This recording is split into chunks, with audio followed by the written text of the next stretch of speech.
Coming up on this week's episode of TechSNAP, the Belkin router apocalypse takes users offline all over the world, plus getting ATMs to spit out money on cue, then isolating your network but maintaining performance, and then it's a great big batch of your questions, our answers, and much, much more on this week's episode of TechSNAP.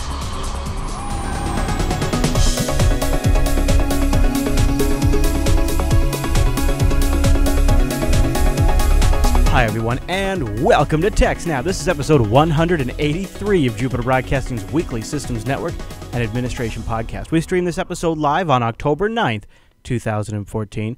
This episode is brought to you by our three fine sponsors, DigitalOcean, Ting, and IX Systems. I'll tell you more about those great sponsors as this here show goes on. Our live stream, that's powered by the incredible Scale Engine over at ScaleEngine.com. You should go check that out. My name is Chris. And joining us every single week is our host, the admin, the tech, and the teacher, Mr. Alan Jude. Hey there, Alan. Hey, Chris. Everybody, thanks for watching. Hey, how's it going up there, Alan? Don't you have like a holiday coming up, like right around the corner up there in Canada?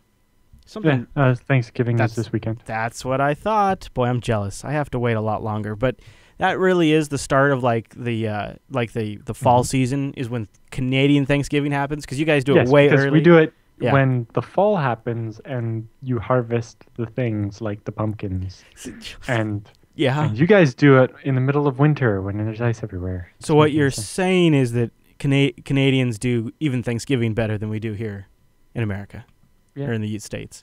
All right, fair enough. Well, and it just makes it that much further away from Christmas, so they're not so crunched together. Yeah, that's there's a lot of advantages to that. Well, okay, last week we accidentally had like a 2.5-hour show.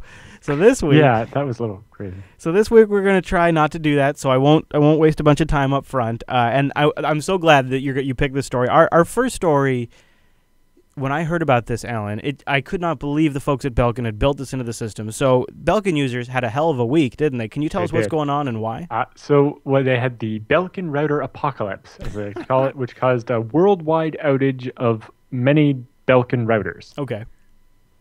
So that's routers all over the entire world that just stopped working. Different one day. ISPs, unison. Different countries. So these are Belkins that were deployed by Comcast and ISPs all over the U.S. and all over the rest of the world.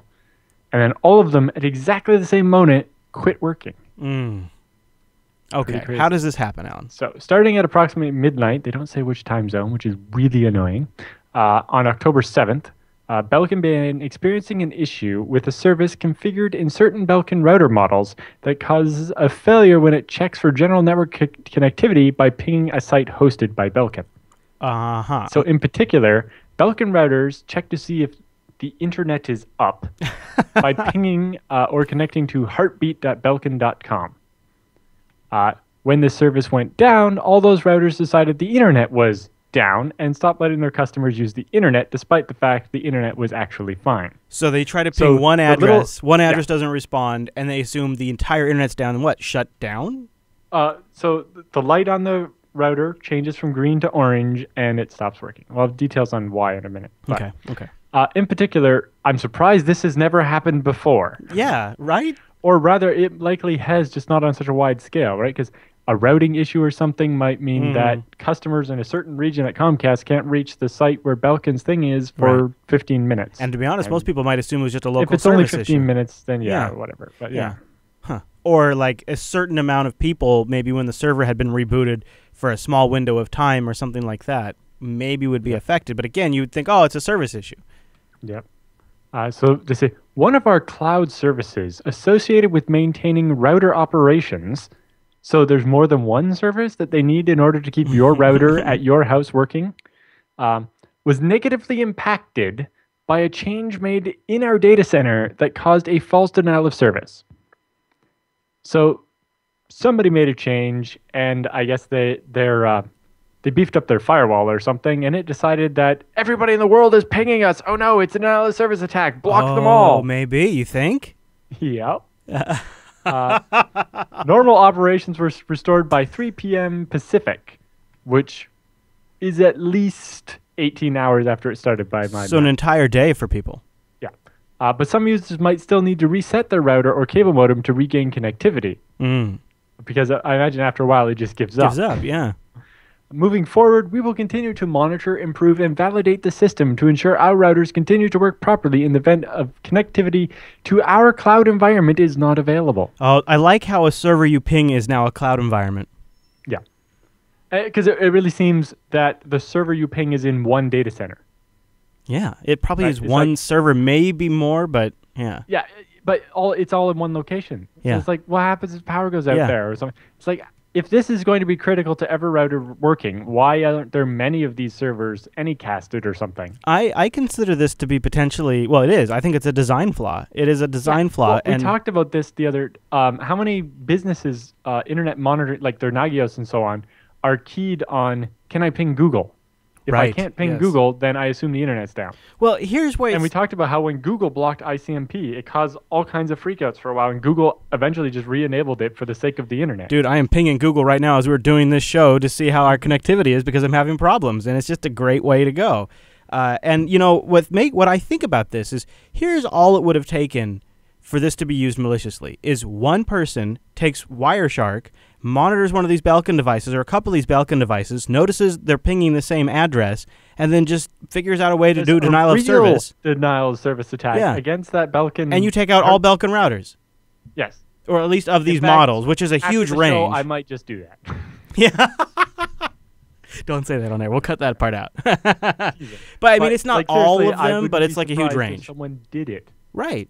Yeah, exactly. Obviously, it doesn't affect the much older ones that don't have this stupid cloud feature. Right. But yeah. So the fact that the routers rely on only that single signal to tell if the internet is work, right? A response from heartbeat.belkin.com, just doesn't make any sense. No. And it just seems like, how has this not gone wrong before now? It must have, just on a smaller scale. But even so, it doesn't explain why the router somehow gives up and stops letting the user access the internet when it doesn't respond.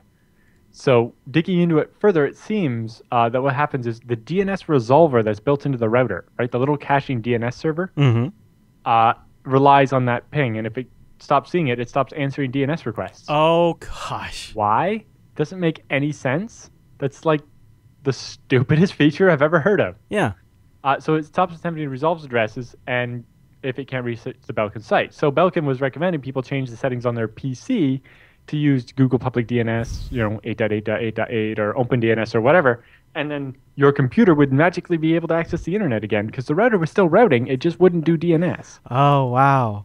But, then your phone can't get on and all this other stuff, right? And it's like, why does the DNS resolver have anything to do with heartbeat.belkin.com? It was interesting. I was watching a Reddit thread when this first started happening, and the almost immediate assumption of everyone online was that it was a firmware update. It had been auto-updated from Belkin, pushed down, and Well, first of Belkin all, bricked I them. would like to know if they have that functionality. They do, 'Cause but it people... seems like it should be used more.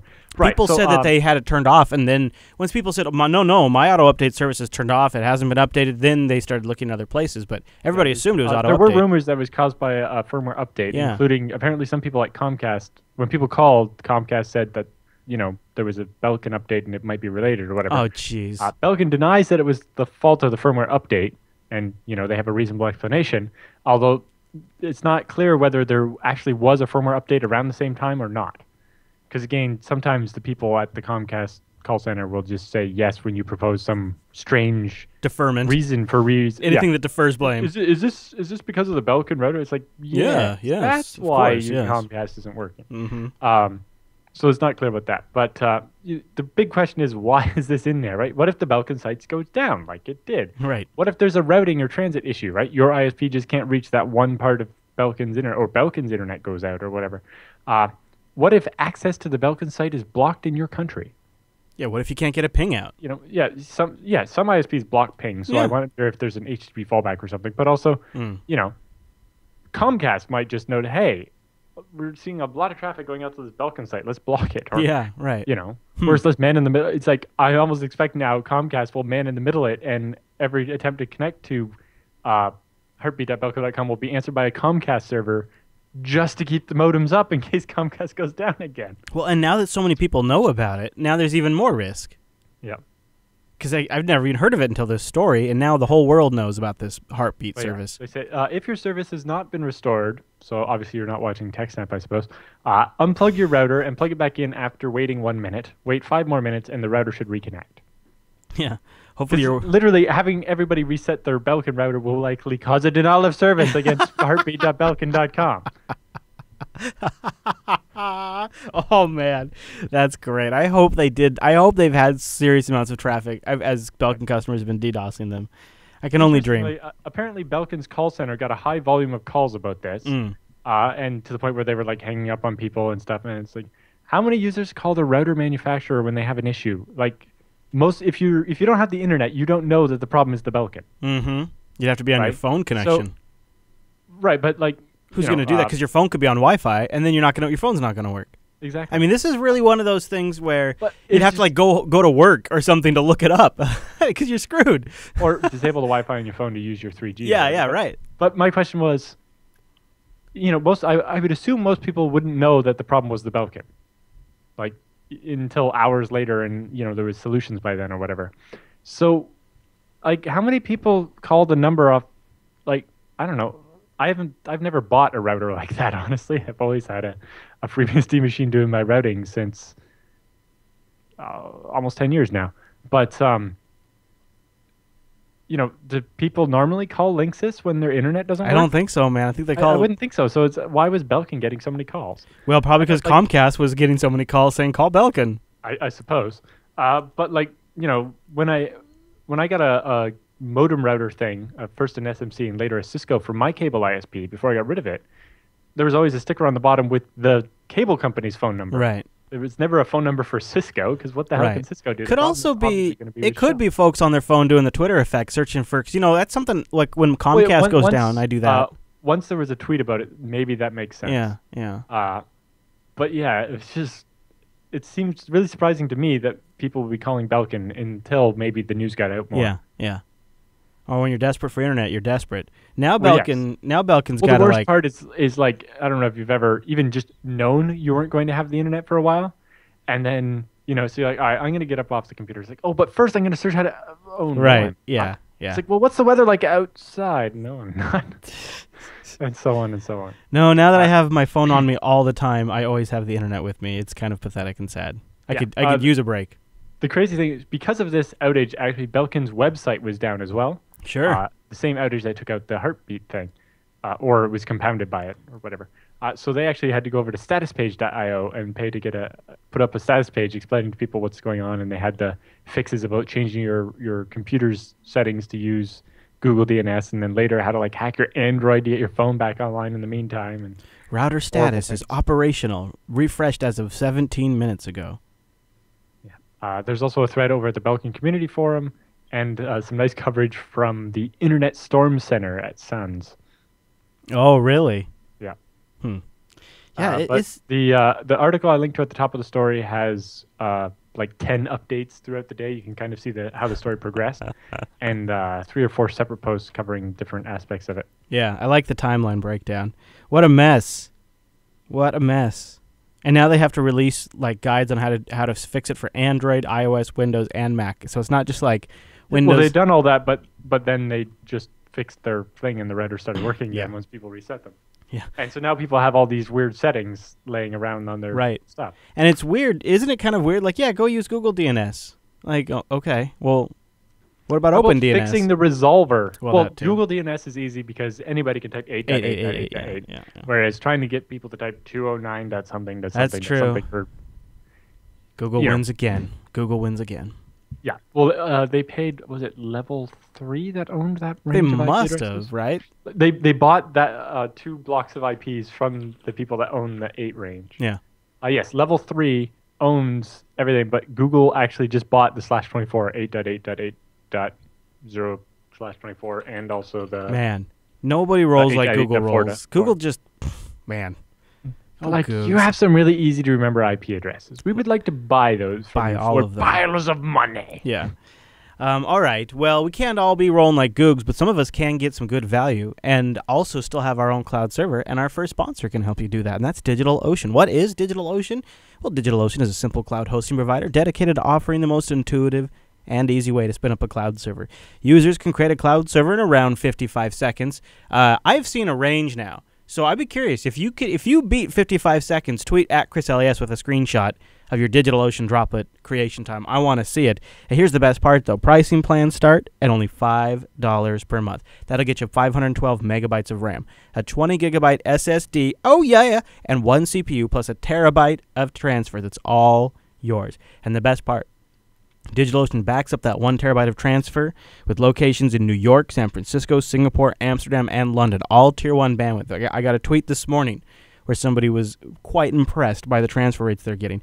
But maybe the best part is how DigitalOcean lets you take advantage of all of that. They invested early in SSDs. They went SSDs throughout their entire infrastructure. That way they could get you the I/O density you need for high-performance applications. They got the best data centers possible. They base it all on a great virtualizer, and they wrap it all with this amazing control panel. DigitalOcean's interface is simple. Their control panel is intuitive, and Power users can replicate this control panel on a larger scale with DigitalOcean's straightforward API. It is such an awesome and intuitive way to create your machine, your droplet, manage your DNS, take snapshots, do one-click installs of the LAMP stack, of GitLab, all of these things. They're adding stuff all of the time. You can add it right there in that DigitalOcean interface.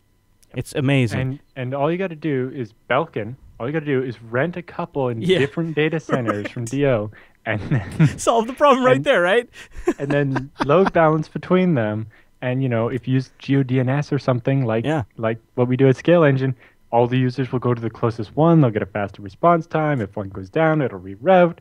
I have a pro tip for them, too. You know what? They could use the promo code SNAPOctober, get a $10 credit. Belkin, you could try it out for 2 months, absolutely free. Getting multiple DigitalOcean droplets in different countries will cost them less than it costs them for that status page to tell people how broken their own personal cloud thing is. Yeah, and we get it for free for 2 months. Snap October when you check out. Get a $10 credit. Go apply it to your account right now, Snap October. But guess what? There's another way with DigitalOcean you can make money. So one of the great things about the Jupiter Broadcasting audience is, you guys are generally experts in something out there.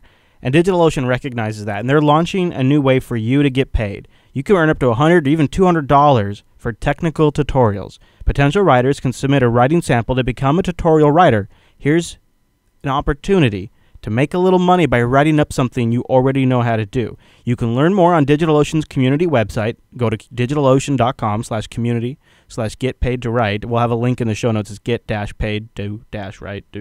Dashes in between each word. But we'll have a link in the show notes. And you can find it on their community page. Again, DigitalOcean's going to work with you here. So you don't even have to write up the whole tutorial. You get them a sample. And you've actually... they have a little bit on one of their, so I think it's their Instagram feed. They have a shot of one of their editors who will work with you to sort of massage this thing into a piece that's worth $100 to $200.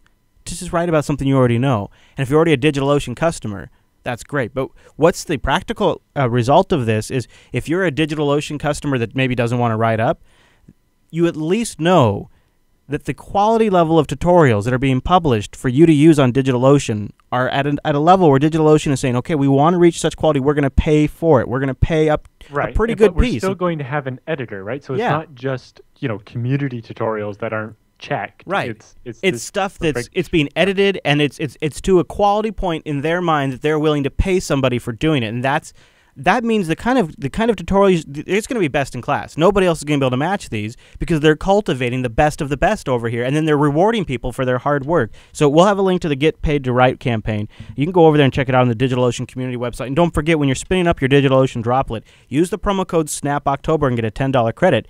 Then you can use that $5 rig for free for 2 months. Yep. And if you have a tutorial that's about BSD, don't sell it to DigitalOcean. Bring it on over to bsdnow.tv, right. And we'll put your name on our website. Right, yeah. You won't get any money. Or you know what you could do is if you write one up for DigitalOcean and then just go in there and massage it for BSD and send that over to the BSD Now guys. I like that. I mean, we're not going to pay you, but we'll publish it. That, we'll get a whole episode out of it. DigitalOcean probably wants copyright or something over it. Oh, maybe. But anyway. Well, there you go. Okay, Alan, so speaking of another way to get money, if you're not going to write a tutorial, this probably is maybe not as legal, but you could infect an ATM and get millions of dollars. Yes. So this Kaspersky was hired to investigate why a bunch of ATMs were missing piles of money out of them. And so they say. What do you need in order to withdraw cash from an ATM? Right. First, you need a debit card or a credit card, which acts as the key to your bank account. Sure. Second, you need to know the PIN number associated with that card, otherwise the bank won't approve the transaction. Right. And finally, you need to actually have some money or some credit in your account to actually withdraw. Okay, that all Sounds makes about sense. right. Yeah. Or you just need a bootable CD. What? On an ATM? Yeah. So the hackers, what they did was they would like physically break, the front of the ATM is a big shell or whatever, but inside there's an actual computer. And so they broke in there and then stuck a CD in there and rebooted the machine. Okay. And then kind of covered up the hole they made or whatever. Yeah, of course. So that they didn't need a card or a PIN or a bank account or anything. And the best part about this is that no money goes missing from anybody's account, so it takes the bank longer to figure out what's missing. Oh, I like this already, Alan. Yeah. So the criminals somehow are able to physically access the ATMs so that they can install the malware via a bootable CD on the embedded Windows system. We've heard about a different group doing a different type of thing with USB key instead, depending on the... Basically, it depends on the model of the ATM, how easy it is to get access to which ports on the computer inside. I think the one we saw in the UK, the USB ports were behind this plastic panel, and they just like cut it out with a knife and taped it back or something. Yep. They said the Trojan in this one was actually pretty complex. First, it activated inside the ATM, and it would manage to disable the McAfee Solid Care antivirus that was installed in the ATM to prevent this type of thing. And secondly, to avoid detection, the Tyupkin Trojan has the ability to stay in a standby mode and not do anything except on Sunday and Monday nights. Right? Sneaky. So that it's not on all the time. Yeah. So when people are looking at them, there's nothing there. Yeah. Third, it has the ability to disable the local network connection in the case of an emergency, so that the bank could not remotely connect to the ATM to check what was happening at those times. Oh, geez, this is nice. This is sweet. So yeah, if it detects the bank trying to monitor the ATM during the windows when people are stealing the money, it can just disconnect the LAN connection, just disable the NIC. So all the attacker has to do is merely approach an infected ATM during one of the time windows that's been pre-specified and enter a special PIN code on the panel there in order to access a secret menu. And that secret menu will allow you to withdraw cash or otherwise control the Trojan, including delete it. So you can go back and delete the Trojan so that when they come in to investigate, it's gone. So to make a withdrawal, the person has to know the appropriate commands, like the secret code and then how to go through the menus. And then lastly, they need to know a special formula or have been given the answer to calculate a session key. So when you go to withdraw money, you need a different key each time based on what time it is or which ATM it is or whatever. And this is how the person who wrote the malware and so on controls the people who are actually withdrawing the money, right? I gotcha. Because otherwise, the criminals that actually go up and assault the ATMs and take out the cash and launder it and so on would just take the money and run, and the guy who made the malware wouldn't get anything, right? So he's built in a two-factor authentication system so that, he gives them a code to go and get money, but it doesn't work the next day. The chat room is... So they have to come back and make sure they give him his cut in order to get the next code, right? The chat room is caught on the fact that... Did I hear you right when you said that McAfee sells a product that runs on these ATMs? Yes. Oh, okay. It's called Solid Care. Oh, yeah, I bet it is. So they have this two-factor authentication so that the runner people that are actually cashing out the ATMs can't... it ensures that they bring the half of the money that goes to the guy who wrote the virus or whatever in order to get the code for the next day. Right? So it makes sure he doesn't get ripped off. That's pretty clever. Once you have both codes correct, then you get a second menu where you choose which which stack of money in the machine you want to make a withdrawal from. Because, there would be like one cassette, depending on the ATM. In Canada, mostly they're just full of 20s. But on some ATMs, it'd be like, well, this one's got 10s and this one's got 50s. Oh, yeah, and so on. sure, yeah. Now, the ATMs have a hard-coded limit of 40 banknotes per transaction. They won't spit out more than that many. But they can just be like, well, give me 40 50s, and now I'd like 40 more 50s, and I'd like until the 50s cassette is empty, and then start on the 20s or whatever. Right. And you just withdraw some and then close it up and walk away. Look at that. That is Yep. something. They have a video on their site that Yes, I'm they do watching have a them do it video. right now. It's poorly lit, but Yes. you can basically get the idea of. You can see they walk up, what the menus look like. Yes. It definitely seems like these guys know the particular ATM fairly well. Yeah, in both cases, it seemed like maybe people that worked in the bank or the ATM industry, and It doesn't even have to be that though. Like I'm sure you've seen the like third-party ATMs often. yeah. Like the ones that you'll see installed in like Yeah. a convenience store or Oh, yeah. something. Oh, and yeah. They charge you extra fees to use Oh, them yeah. or whatever. I love it. Well, you can buy those, right? If the store owns that or Right. rents it. Oh, so you think maybe well, you can just go on eBay and buy an ATM. and then just use that? Yeah, I suppose so. Yeah. Tear it apart, learn how it works or whatever, then go find some of the same model of ATM out in the world, right? That's how the paper we talked about a couple of months ago, I think it was the one about exploiting the chip and pin. They just bought one. The university Yes, bought one, that's and the right. researchers just sat there and hacked on it. I recall that. Yep. So it's pretty interesting to watch this happen and see what the banks are going to do about it. Yeah, I wonder. I mean, The biggest thing I can think of is not run Windows on the bloody ATM. well, and if there could be a way to have the USB ports not enabled until you need them somehow, like send a remote command from a control server to, I don't know, some extra step to obviously, disable USB. fairly simple is in the BIOS, disable all the USB controllers and then put a password on the BIOS. That requires resetting the BIOS, which usually requires taking a battery out, which is hopefully enough separate steps Yeah, that that could it'll do at it. least dissuade people. Yeah. Right? Like, I know that certain government agencies disable the USB ports just to make it hard for someone to plug in a USB device Yes. to walk away with data. It's actually you can do it as part of group policy. Yeah. So, Well, that's only disabling it in Windows. That's Yeah. not quite the I BIOS know, level. but turning the control. it would be better to controller do on. it there, Oh, but yes. I'm just saying, these are Windows Well, or boxes. You both, could yes. at least try to do Yes, that. exactly. It definitely seems like a group policy that says, hey, no USB ports and no auto run on CDs and stuff. Honestly, it just sounds like the boot order is set so that it tries the CD first, which makes sense if that's how the guys are going to go and update the ATM. But would it kill them if they had to go into the BIOS and switch it over to manually boot off the CD and then put it back or whatever? Right. So that by default it doesn't boot off the CD? But then again, the guys that are going out and physically working on the ATMs aren't necessarily computer experts. Hard to say.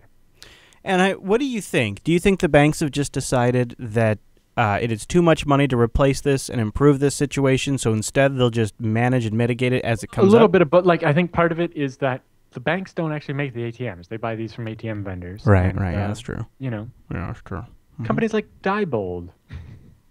Yes. Remember them? Yes. The Very good. voting machines. Very good point, Alan. Very good But, point. basically, I'm sure in their refresh cycle, they'll start looking at improving this stuff. But what's the refresh cycle on an ATM, right? About 15 years? Possibly, yeah. I don't know, but it feels like it these days. Yeah, most likely you might see the newer ones deployed at actual branches first, maybe. Mm-hmm. Mm-hmm. That's where I've always seen the fanciest ATMs, is the ones that are actually in a branch. Right.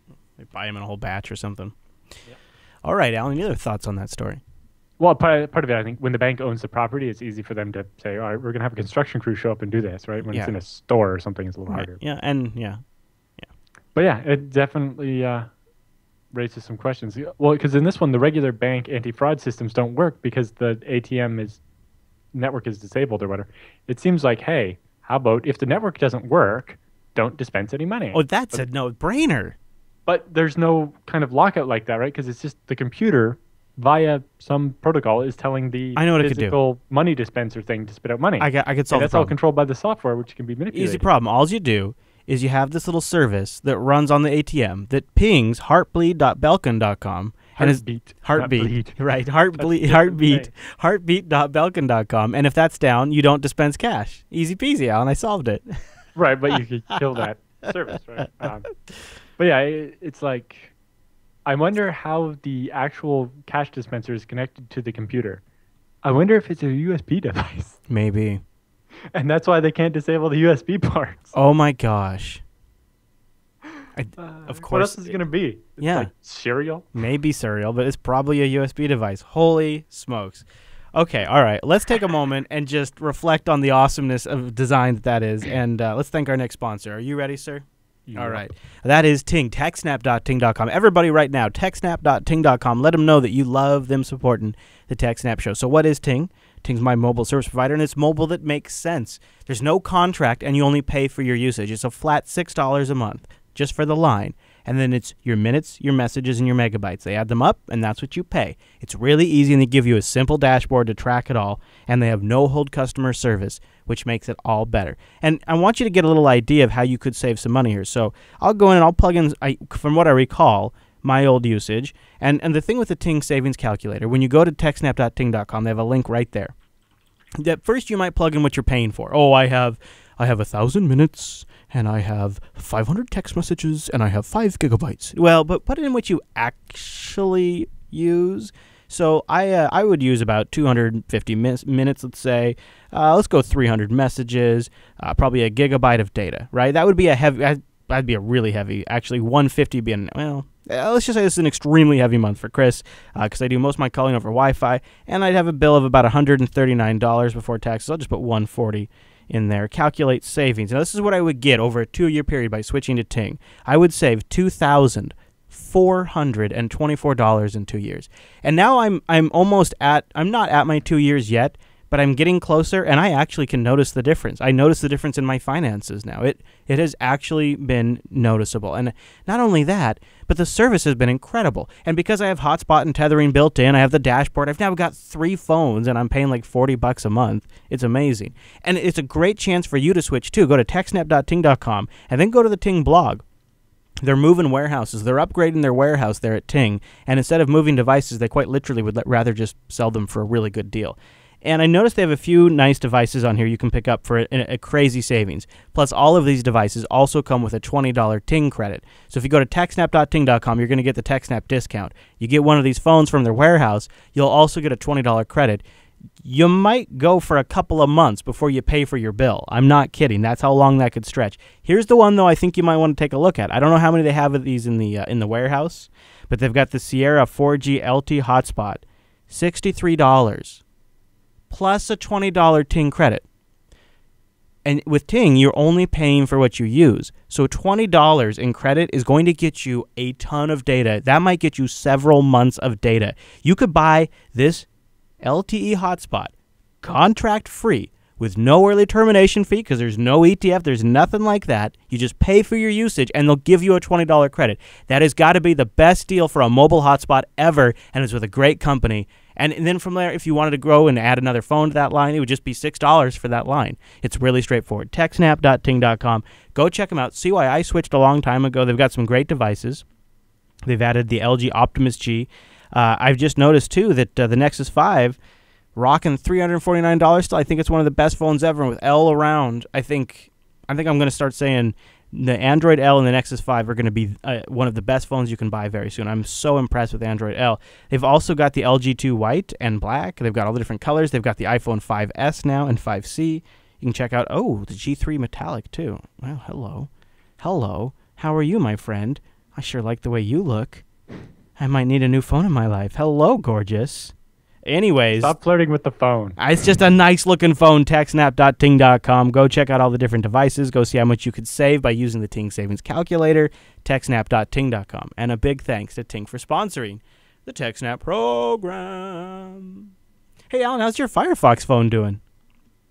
Did you take it to EuroBSDCon with you? I took it, but I never ended up finding time to go buy a card for it. So did you just not have a phone while you were over there?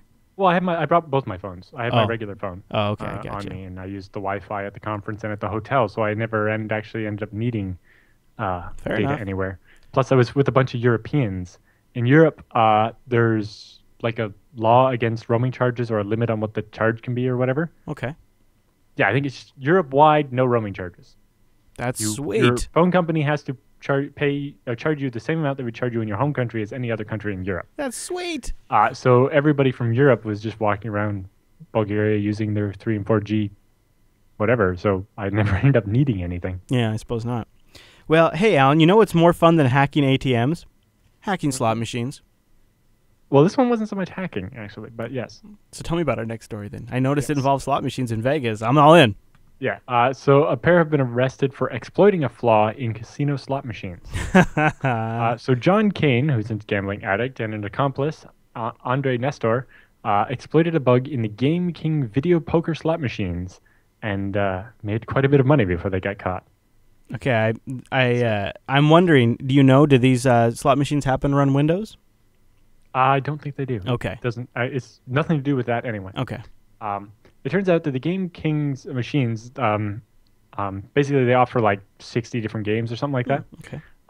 But the endless versatility is also its fatal flaw. Mm. In addition to different game variants, the machine lets you choose a base level for your wager, right?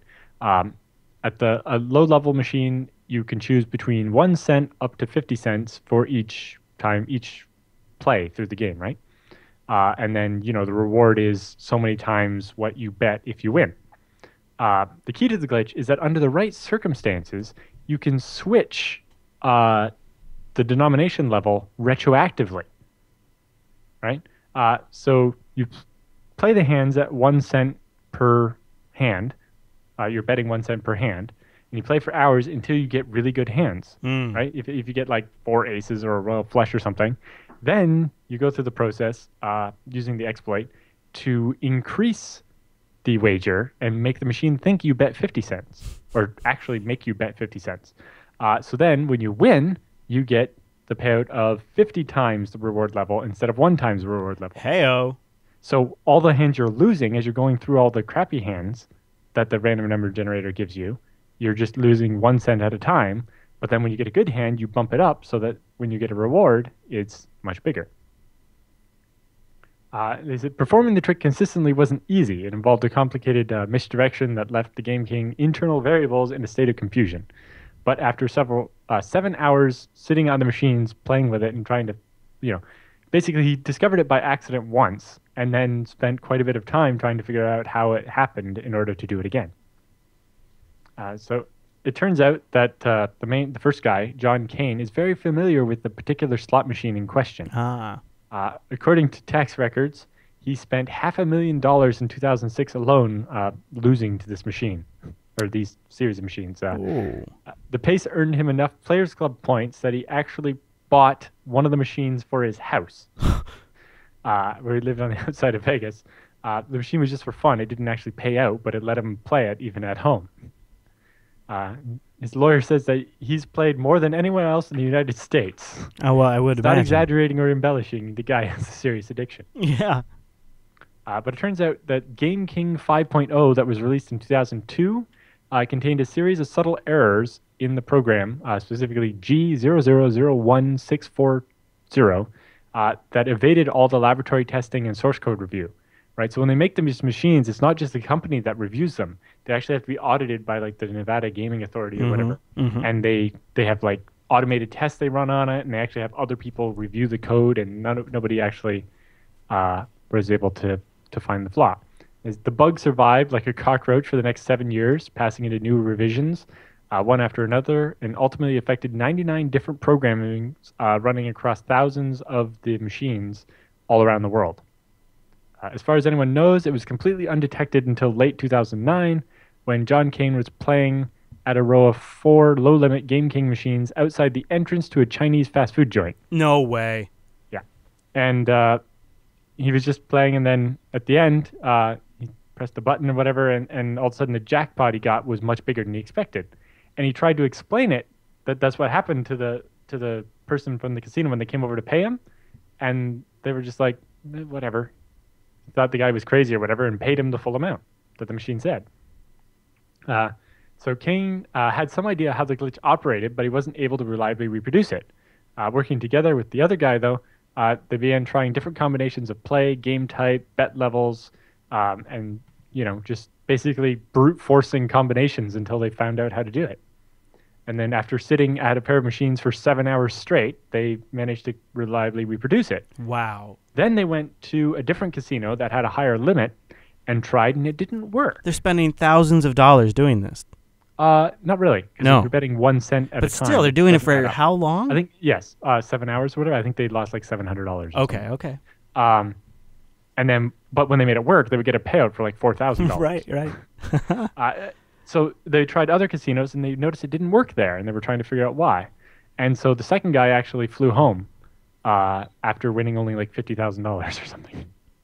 And they kind of gave up. But then the other guy eventually figured out there's a double up button, so that in the middle, like when you've got the first hand before you pick which cards to throw and get your second hand or second round, you can say, I feel good about this hand. I want to double up the amount of money. Turns out that the bug involves that feature, because that's when it allows you to basically change your initial bet. And then they figured out, okay, most of the other casinos have that feature turned off. But if you ask the nice floor attendant at the casino and say you'd like to play with it turned on, they'll just come over and turn it on for you.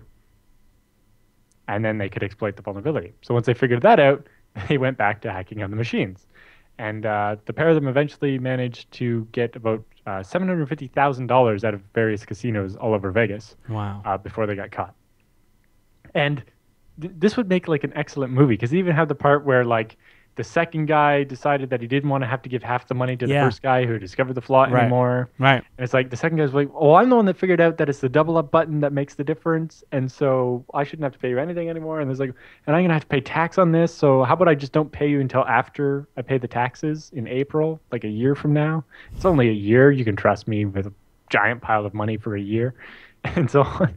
And the story over at Wired is really good. Yeah, it is. Holy smokes! But I just brought it up because of the angle of, the bug testing. It's like this is what goes into solving bugs, is that, and then after the fact, the computer guys had to try to reverse engineer just from the logs to figure out what happened. Because the other thing they found out is that if you win, then you can win a second time immediately with the same hand just by changing the denomination level. So if you win at like the $5 level, then you could just walk away from the machine, hope nobody else touches it, come back later, and change the denomination to $2, and it'll spit out a second jackpot. Not for as much money, but a second jackpot. So the Nestor guy, Alan, it says down at the bottom that the silver lining is he doesn't play casinos anymore. He's been banned, obviously, from all Pennsylvania casinos and whatnot. But now he loves Candy Crush, which he plays on a cheap Android tablet. He cleared 515 levels in 2 months using tricks he found on the internet to get extra lives without paying. Yeah, but it's just an interesting approach of how you actually find bugs in other people's software and stuff. Yeah, and even despite some of the most rigorous testing. Yeah. And it also is like, well, at some point, how much of this was theft and how much was a bug in the game, right? Hey, if you found a flaw, it's not your fault that it's there, and you didn't introduce it. Yeah, exactly. Yeah.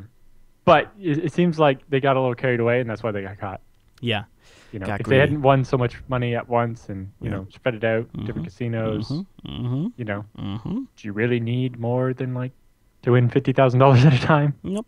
Yeah. That's a little TechSNAP pro tip for you audience at home. Yeah. Just for smaller amounts at a time. Right, and just stretch it out. Remember that stretch it out. They were filling out the IRS paperwork every time they won, too. Right? So it's like somebody's going to notice the pattern. That is you winning over and over and over again. You got to go to even if you go to different casinos, eventually the IRS is going to be like, you won a lot of money in Vegas this year. Alan, I feel like we would care so much. I feel like we would do a lot better job if we ever got into this kind of racket. Exactly. I'm just saying. All right, well, I want to take a second and tell you about something else that's a great job. That's IX Systems. Go to ixsystems.com/TechSNAP. That lets them know that you heard about them right here on the TechSNAP program. IX Systems is the hardware vendor for Scale Engine and for Jupiter Broadcasting. The back-end infrastructure now, we had a little problem recently, and it's like, you know what? It's just got to move this over to an IX Systems rig. We got to get these files over. No more Macs. No more HFS arrays. And if you go over to ixsystems.com/TechSNAP, also check out their What's New area. They just posted their EuroBSTCon 2014 recap, which wasn't up when we did the show last week. Right. That's got a bunch of pictures that Chris and a bunch of other people took at EuroBSTCon. You can see Groff up on the stage in a couple of shots. Yep, there he is. Oh, yeah. Chris wrote this post too, didn't he? Yes. Cool.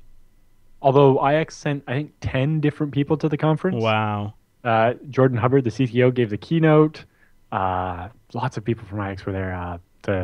Alexander Moten, that does a lot of the low-level disk stuff and all kinds of great. And there's a reason for it. IX System is connected to the community, and they're able to leverage those connections to not only have a great business, but to also contribute, which I think is kind of unbelievably Exactly. important.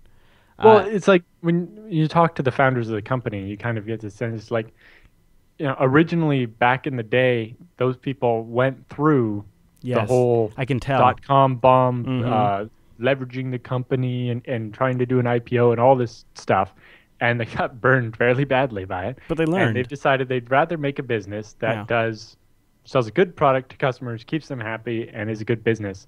They're not out there trying to, get bought by some other company or something. They just want to No. have a good And business. that sort of And long-term outlook has, it's led them to get not just great software and engineering teams, but they've made great contacts with hardware partners in the area that, we all would rely on, partnerships that are absolutely crucial to delivering some of the best machines possible. And then they back it up with great warranties, white glove support, yes, burn-in testing. if you can't afford to gamble that your Right. server's not going to work, Right, that's very buy true. it from IX. Yeah. They're going to, they have a QA process that makes sure it's very good. They have a burn-in process to make sure that it's actually, they boot it up and run it for 3 days. There's no better way to make sure the hardware is going to work when it gets to you than to do that. Yeah. And when you see the way they pack the hard drives, it's like so much foam. Yes, it's awesome. It's like I could play soccer with the box of hard drives And it'd be okay. they'd be fine. So go right now, and the best part is ixsystems.com/TechSNAP. When I did the price comparison, I used to, buy the hardware myself sure. and piece it together, and it Sure. was always a headache is this going to work with that? And then I looked at the price difference. It's like, IX is cheaper. How the hell did they do that? It's great. And they also have a white paper over there you can go grab as well to help just smooth things along in your business. ixsystems.com/TechSNAP. And really, I got to say, I'm talking right now with Ange about upgrading our home storage server, and it's like, okay, well, I think we're going to go with a FreeNAS Mini even for the house. The house even. It's a great solution for home. We're going to throw a Plex on you there. have a FreeNAS Mini already at the studio, At the right? studio, yeah. I used to have it at the house, and I moved it to the studio because I was like, I want something that's business grade, Right. reliable. But now Well, at I home, wonder with the storage needs at the studio is if you should almost move the Mini to your house and get something bigger yeah, for maybe, the studio. maybe. Oh my gosh! You don't want something too loud, but Right. you seem like you're always out of space. I am always. So if you got something that was expandable, so that in the future you can just keep adding more hard drives to it. That's the great thing about IX is I could basically lay all that out there when I talk to them. Be like, I need this, Yep. and in the future I can't afford it right now, but in the future I need to be able to do this Right, with it. right. And Right. Hey, you know what? You know what I have right here? I have an Ohio Linux Fest sticker. We're going to go to Ohio Linux Fest at the end of October. So if anybody in the TechSNAP audience is in the area and wants to meet up, you can get the official Jupiter Broadcasting Ohio Linux Fest sticker. Yes. Very cool. And if you're on the opposite coast around the same time, November 1st and 2nd is Meet BSD, hosted by IX Systems and Western Digital in San Jose, California. Tickets are $75, and that's mostly just to pay for food and stuff. And it'll be a great time, and you can get your picture taken with me. And we'll be live streaming from the event. That's cool. So that's gonna be really cool. Yeah, and IX is throwing that one on. That's gonna be a great. I wish I could go to both.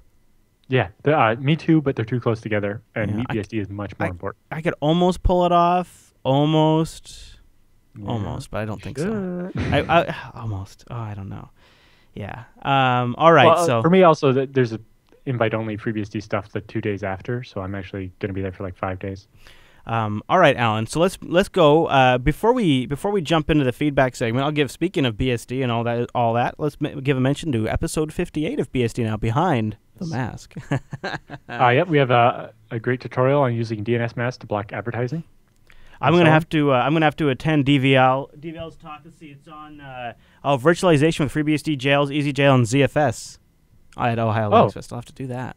I didn't know that Dan was actually giving a talk. I'm gonna have to do that.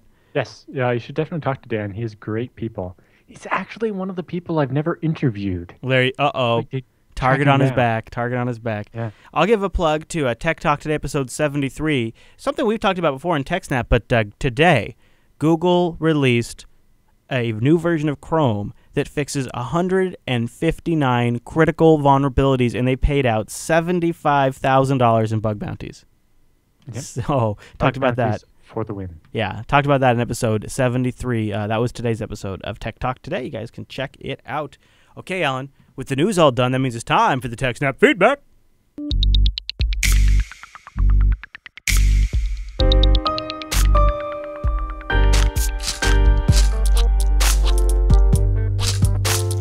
Thanks for sending your emails to TechSNAP at JupiterBroadcasting.com or popping that contact link at the top of the Jupiter Broadcasting website, or even better, starting a thread in our subreddit over at link.techsnap.tv. Alan, our first email comes in from viewer Emmett, and this is a real meat and potatoes question. A few of these are for TechSNAP, getting into storage and firewalls. And Emmett says, hello, Chris, Alan, JB staff, and the fine people in the IRC. I'm looking to build a FreeBSD block storage system from a cloud. The compute nodes are all running KVM on Ubuntu at the moment, and I would like to switch them to Beehive once it's been more developed. I know that TrueNAS should be the best solution for this, but I won't be able to get one unless I can convince management this is a better system than what we are currently using. Cough. Windows 2012 Hyper-V, cough. At the moment, I don't understand how TrueNAS has anything to do with Hyper-V, but anyway, keep going. At the moment, I have FreeBSD set up in a ZFS array, and I'm sharing it using iSCSI. I have been looking for the best option for a clustered file system, and right now it looks like GVS is the way to go. The system does need to be scalable, and I would really like to stay on FreeBSD TrueNAS/FreeNAS for the ZFS goodness. Thanks for all the great shows, Emmett. So what do you think, Alan? Well, it depends what he wants to do and what he means by clustering and so on. Obviously, it sounds like what he wants is high availability on his iSCSI. There's a couple ways to do that. You can do ZFS replication, and then you have snapshots or whatever, but it's not quite the same thing. FreeBSD built-in has a system called HAST, or High Availability Storage Technology, which is basically closer to DRDB, right? Okay. It's a block-level replication, Nice. real-time. I think TrueNAS supports it now or might soon. Anyway, basically, if you do with FreeBSD, you can set up manually. And basically, you'd have your iSCSI device that the virtual machines talk to, and basically it'd be mirrored between two or more different FreeBSD boxes. Right. And if one went down, it would just read from the other.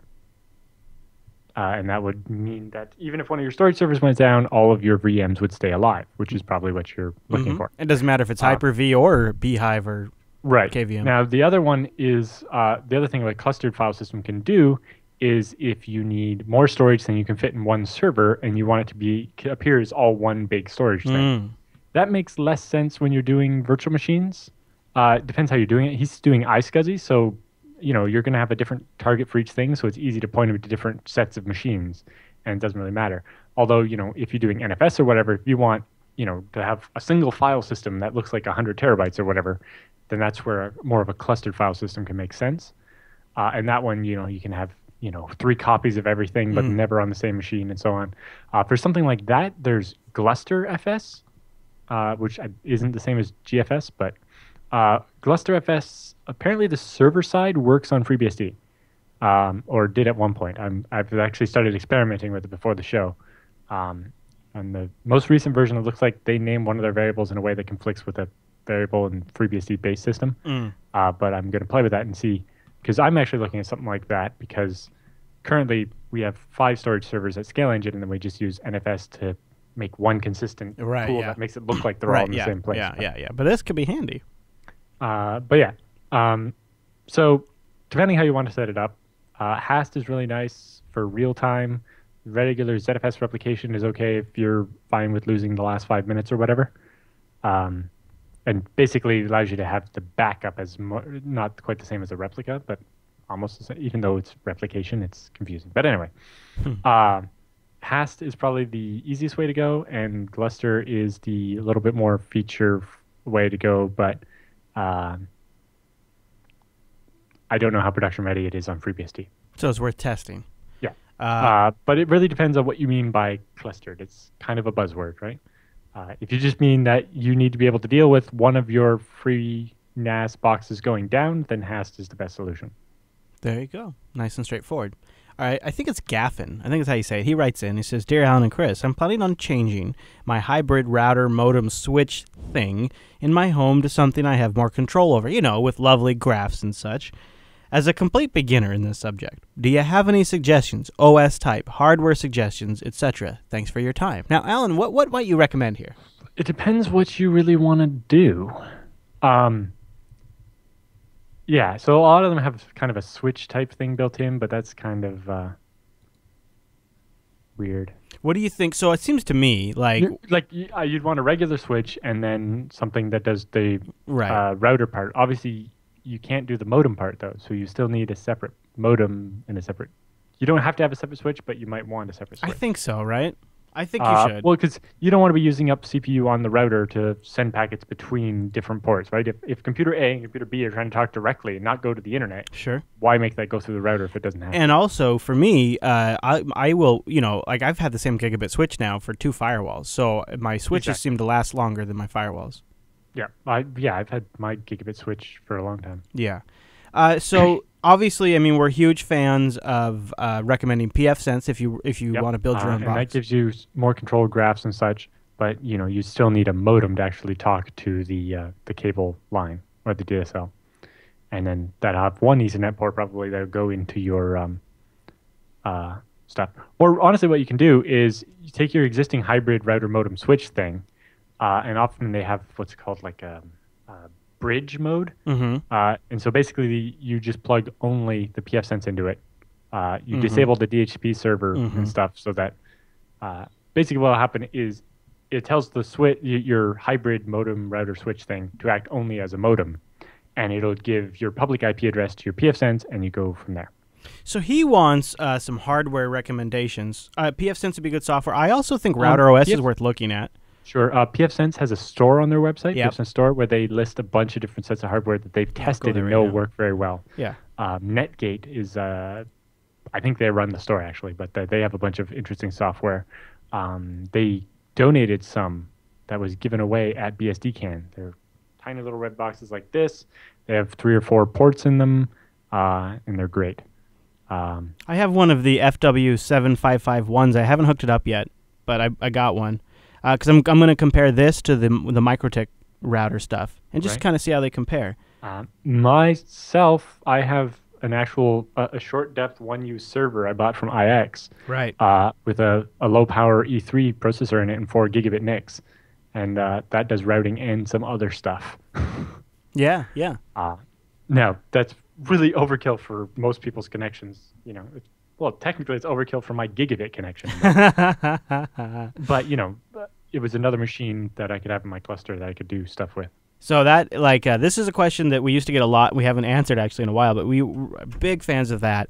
We think that's a great way to go. And also, you could check out, there are things like the Tomato Router project and things like that allow you to repurpose your existing thing that you have, but why not break it out anyways? Break it out. Break that modem out. And then have your own gigabit switch. And you can do fun stuff like later on, if you wanted to, you could replace the switch with one that has more management features, and you could do port mirroring and stuff like that. It's always kind of cool. All right, Alan, so that was Gaffin's email. Our next email comes in from Gordon. Get ready for this. He says, "Hi, Chris, Alan, and Tech Snappers. I wonder if you can offer any advice about a pending network restructure. One of our offices may have to comply with PCI regulations very soon, and I would like to lock down their server access as part of this process. The site has around 130 staff and is growing month on month. They're an online media marketing agency with 70-plus developers and a large number of website source files, large media files, and lots of development and staging servers, which are mostly virtual. I would like to move their internal servers to a separate subnet and restrict access to only the necessary servers and ports. I have 2 thoughts on how to achieve this. Number 1, route all the traffic from the workstation LAN via their firewall, which is pfSense, using firewall rules to restrict access. Number 2, have a multi-home server with a NIC on the server management LAN and one on the workstation LAN, using firewalls on the servers themselves to lock down access." Now, he says, of course, each option has its problems. Number 1 might be the simplest to manage. Number 2, there could be bandwidth issues, potentially, thinks. I'm not sure why.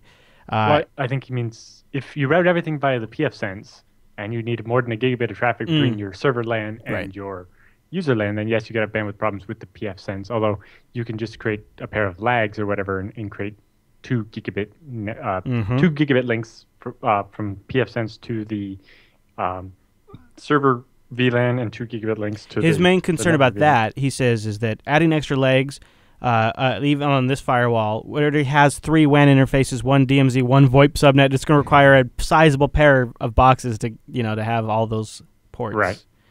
Well, you can also do, if you do VLANs, you can have all that traffic run out of one thing. I'm not sure which way you can stack it actually, but you can have the one. Yeah, you can have one lag where you then run multiple VLANs on top of it. Wonder would VLANs be sufficient in separation?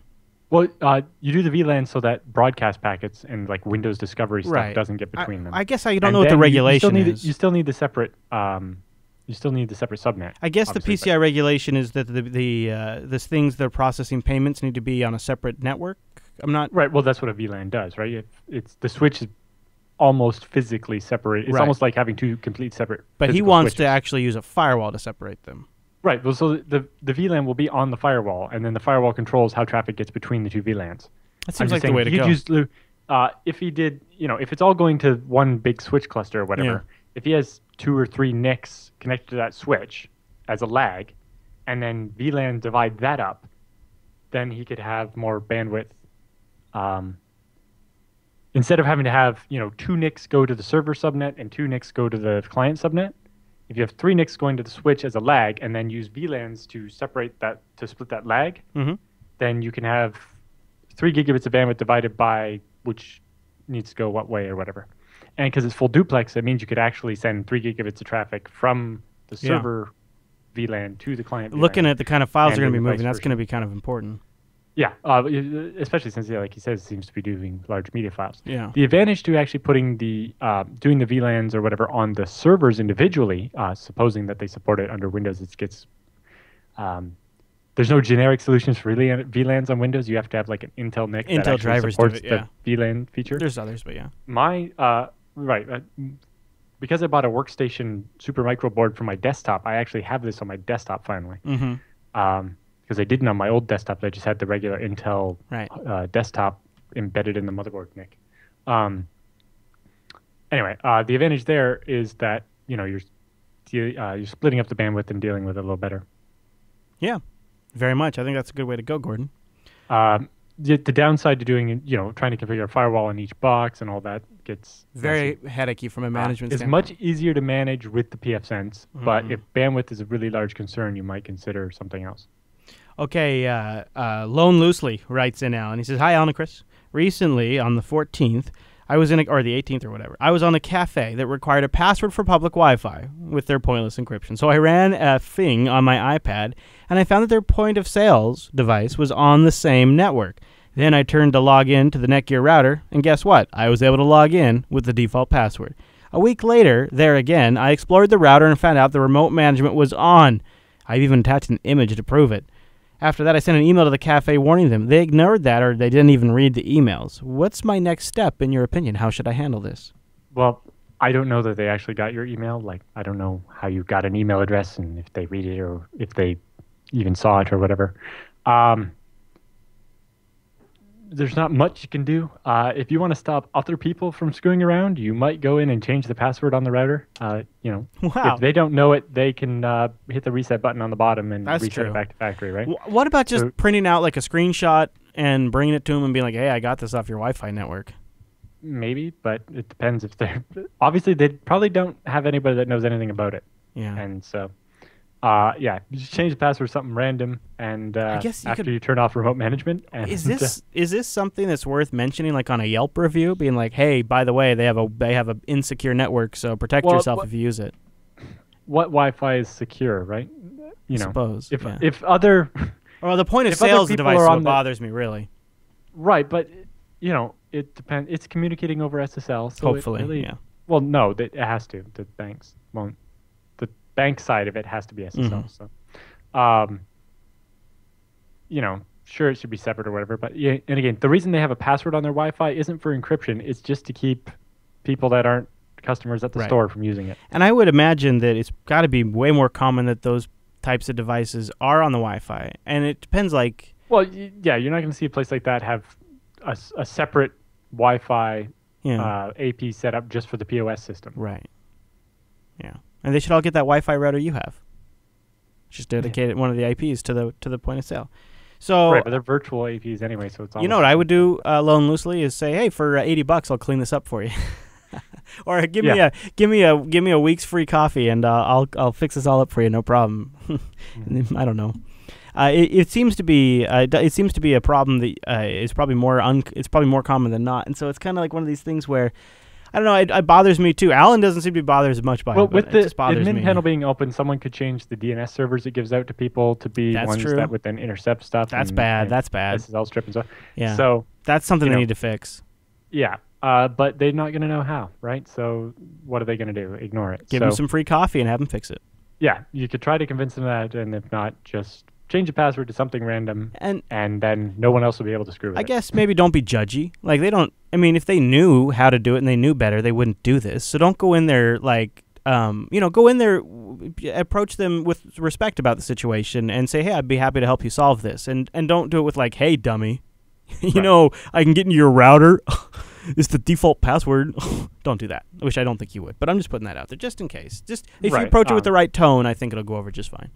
Yeah. Like Chris said, the printout or something, or just showing them on your laptop, hey, your wireless is showing. Or I can log into your device and screw around. You guys should really set a password on this. Yeah. There you go. Having them set a password on it isn't that bad. But yeah, especially if the remote management interface is on, that means that someone can connect to it from the outside with the default password, which will happen eventually, and then bad things. And they'll want more than free coffee. But in general, the coffee shop basically disclaims, it's like, you're using our free Wi-Fi. If something bad happens to you, sorry, it's free Wi-Fi. What do you want? I guess, yeah. It's not like you're paying for the Wi-Fi. We'll get to that one in the roundup. All right, so if you'd like to send in your question to the TechSNAP show, go over to jupiterbroadcasting.com, click the contact link, and choose TechSNAP from the drop-down. We take them all. Any of your systems, network administration, security, configuration, storage, firewalls, all of that. We like getting them right here. You can also go to links.techsnap.tv and submit it, and the whole community can comment on it. But Alan, with the feedback all done, that means it's time for the TechSNAP Roundup.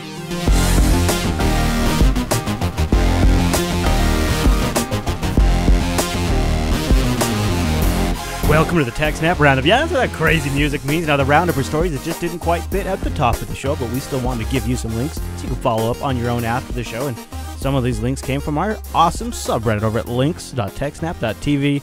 And Alan, our first story makes me so grumpy. I like Adobe needed anything else to upset me. But you might have heard, those of like the two of you out there that use Adobe Digital Editions to read ebooks, you probably heard that Adobe's been spying on you, collecting all kinds of information about you. And the worst part is, they're sending it in the clear. That's the worst. But it's all kinds of things. That part's a bit insulting. The rest of it is basically Google Analytics does it when you read a website, and they're just doing it when you read a book. True. So they can tell. It's also which includes pages of the book you've read. And subscriber ID, which is not necessarily a cool thing. And also, they're scanning and looking for any other ebooks on your hard drive. Not on your hard drive, only on the reader. The guy had to post an update. Oh, okay. Oh, yeah, okay, good. It doesn't actually scan your whole computer, but when you hook an e-reader up to it, it looks at everything that's on the e-reader. So okay, I got you. So even if it's not one of their e-readers.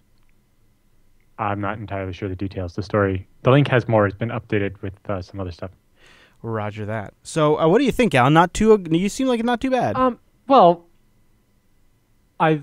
obviously people are upset to learn this, but I imagine if you looked, Amazon's Kindle probably does exactly the same thing, just over SSL, so that you wouldn't see it when you were sniffing the traffic.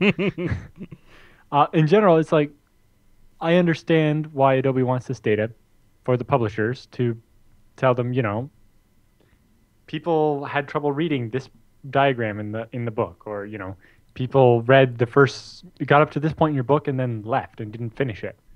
And or things like that, basically analytics about what the users do with the books, and they don't make it obviously when you read nobody reads all the text you get when Adobe told you they were doing this to you, and it's actually not in that text but on the privacy policy on their website somewhere where it actually describes what they're allowed to do with the data they collect from you. And so yes, I understand why people are upset. What I don't understand is why people are surprised. Yeah, that's true. I guess what I don't like is the idea... The upset is the fact that why isn't that over SSL? That's just stupid. Well, and I don't know if I like the idea of maybe if I have a couple of pirated ebooks, that those are now associated with my Adobe user ID. Right. And the other one was... The thing that made me a little less something with the guy that wrote the story is like, he's talking about, because it's not over SSL, Anybody who runs one of the servers that it goes through before it gets to Adobe can read it. Yeah, come on. It's like, what servers does Right. it go? Is it I think he means confusing routers? and the NSA can do that, but Yeah. I can't spy on the traffic on your connection between you and Adobe, Yeah. and neither can most other people. Right. You'd have to be at the ISPs that are in between those two, or be at Adobe, or be the NSA. So, Alan, next in the roundup is you have a link that is a collection of proof of concepts for Shellshock.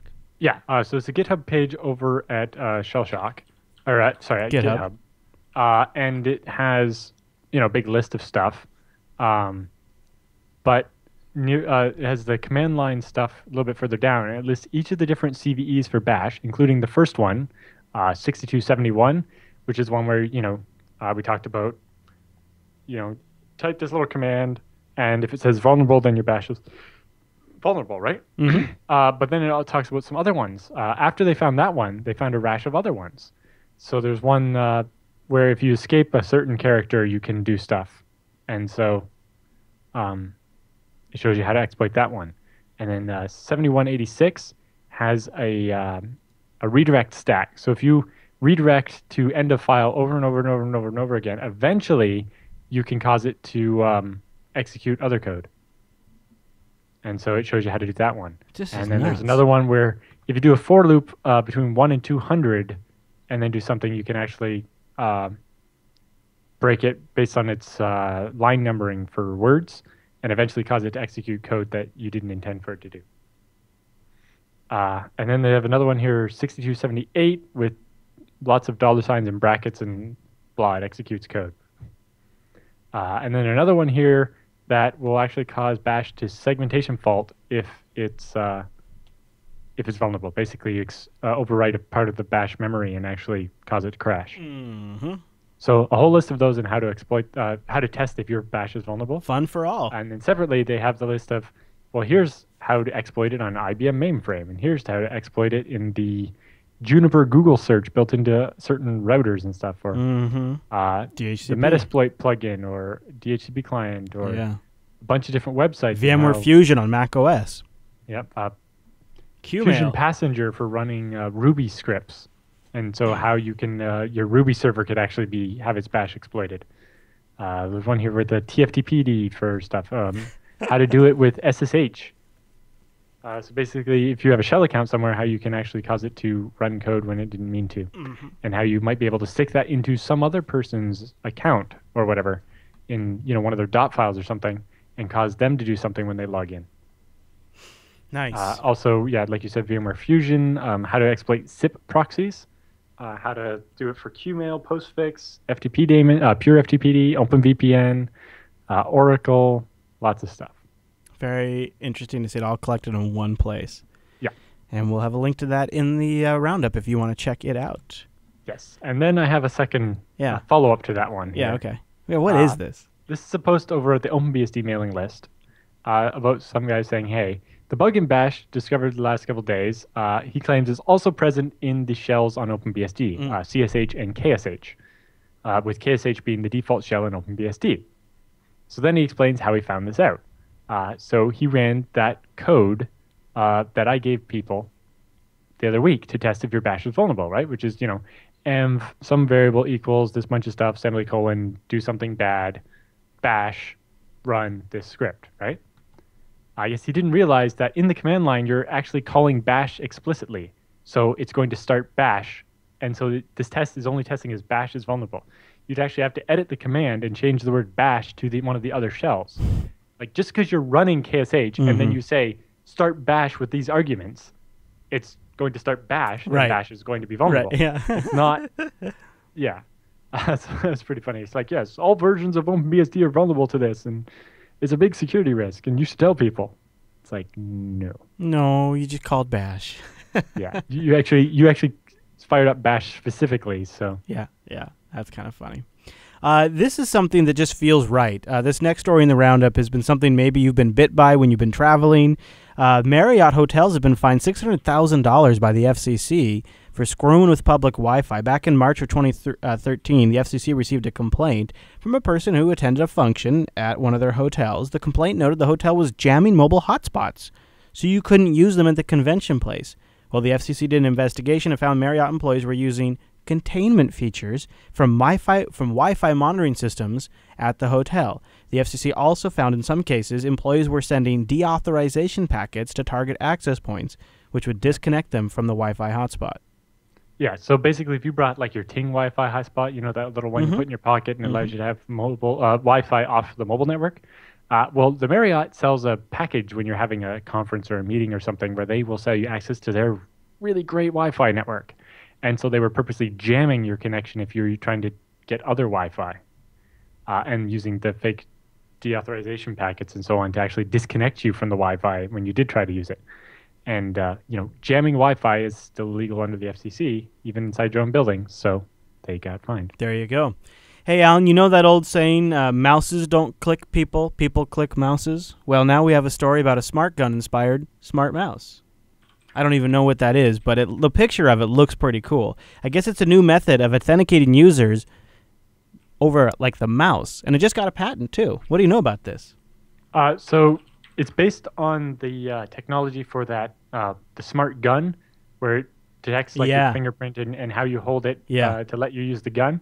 But basically, it's that for a mouse. So based on the way you hold the mouse, how tightly you hold the mouse, and so on, it detects that you are you and not somebody else using the computer, and it's an extra factor for authentication. Yeah, Raytheon engineer has devised the mouse as a biometric pressure grip. That's pretty cool. I like that. I wonder what it would, because I'm using, right now during this show, I have 3 mice in front of me, so I have no idea what kind of sensor it could get from that, but it would be interesting to see. Yeah, and it's like, well, what if I'm tired and I'm holding it more loosely, or if I'm angry, I'm holding it more tightly. Or gaming. Yeah. And it's like, I don't know how well that'll work.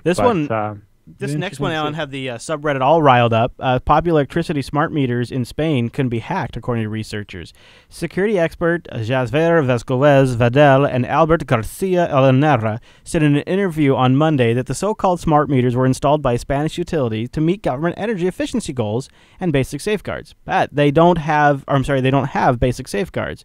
The researchers said the flawed code and the reprogrammable memory chips enable them to remotely shut down power to individual households, switch meter readings to other customers, and insert network worms that could cause widespread blackouts. He says, this is a quote from one of the researchers, you can just take over the hardware and, inject your own stuff.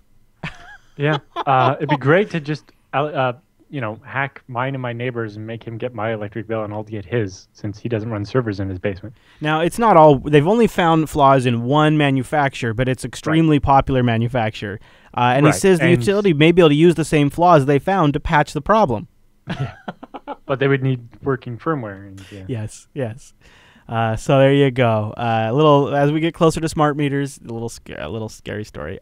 Hey, folks over at Backblaze just updated their hardware reliability test just a few weeks ago. With the hard drives, their data is still a little incomplete. They don't really segment it based on like how old the drives are and stuff. But basically, they're showing that they're having problems with the older Seagate 1.5 terabyte drives, but those are sure bad. But they also finally they're like, why are certain drives we're having so much trouble with? And they think it's part of it is their drive farming process, especially if you remember back during the shortage. They were buying the USB external drives, breaking the cases open and extracting the hard drive. Yeah. Well, that probably wasn't very nice to the hard drives. And those are probably not as nice a hard drives as what you'd actually buy as a standalone hard drive, right? I've always found the USB ones to be less reliable.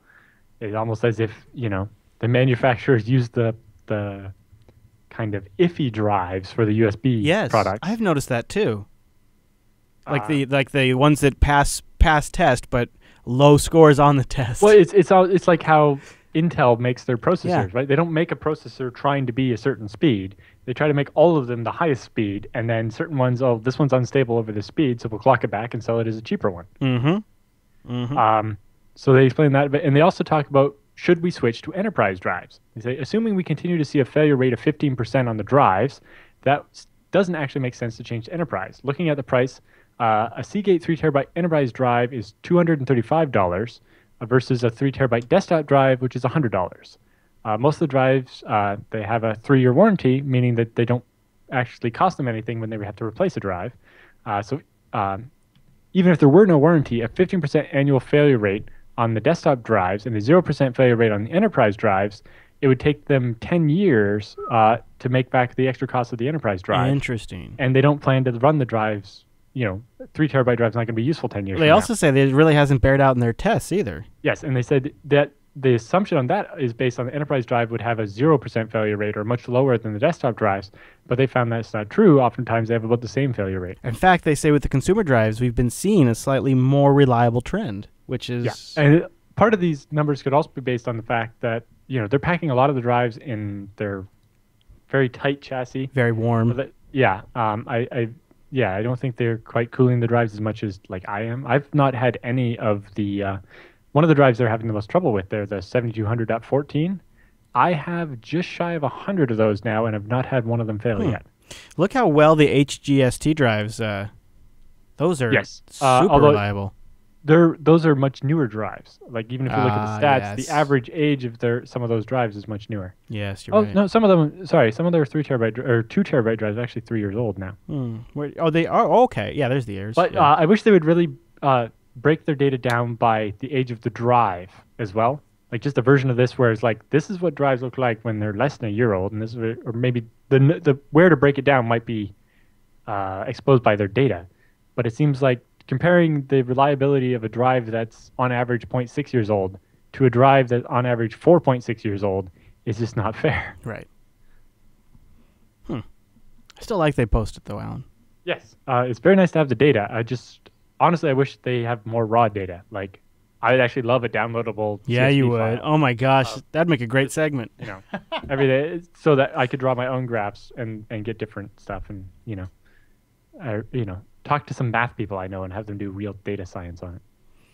Oh boy, Alan, 83 million compromised JP Morgan Chase accounts in the latest breach. The bank says consumers and businesses don't even need to change their passwords, but security experts believe the breach may be more serious than JP Morgan is. Right. Well, in particular, the database that was stolen didn't actually have a password in it, so that's why you don't have to change your password. Okay. They say the credit card data and social security data was also not taken. It was just, I think, name, address, email address, a couple other things. I think phone number was even in there. So a lot of data, but they're like, because your credit card and social security number weren't stolen, we're not even going to give you that 1 year of we don't get the free monitoring. 1 year? Oh, man, but that's my favorite part.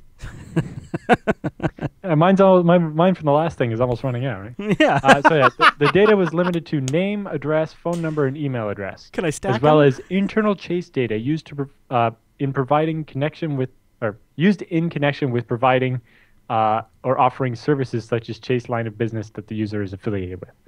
So it was all their notes about you and stuff, but not all your personally identifying information, but none of your sensitive data, like a social security number or a credit card. But yes, they definitely seem to be, playing it down as much as they can. Yeah, jeez. You know what? I don't think I'm caught up in that one at least. So there's a nice trend change.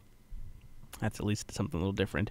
I missed the sequel. The story goes on about how they could, the way the attackers broke in, they could have stuck stuff into like inject code into the source code control system or corrupt databases over time. Install backdoors. Right. JP Morgan was thoroughly violated, but the data that was stolen wasn't that big of a deal, and they're trying to make it don't even look at the fact that we got massively hacked. The type of breach was horrible, but pay no attention to that. Yeah. Because, you won't have to reset your password, so it doesn't matter. So I missed this one in the roundup, so we'll end on this one. A SQL injection vulnerability has been found in the Yahoo contributors network. The critical vulnerability was exposed a database which carried sensitive personal information for those people in the contributor program. Contributor.yahoo.com/form and contributor.yahoo.com/library/payments.